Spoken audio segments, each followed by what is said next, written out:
Hey everybody, it's Tommy Anderson, Coyote Mountain Film Productions, and I am doing a companion video to my friend Eric, who has a very popular YouTube show celebrating vintage model kits.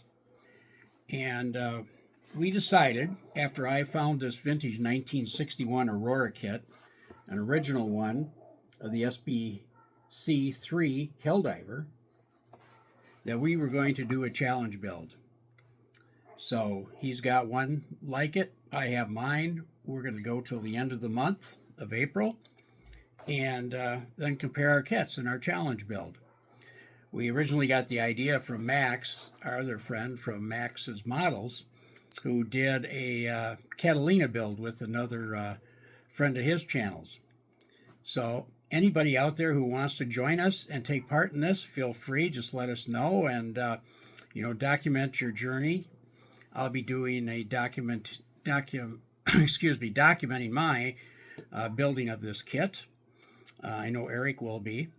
So this should be fun.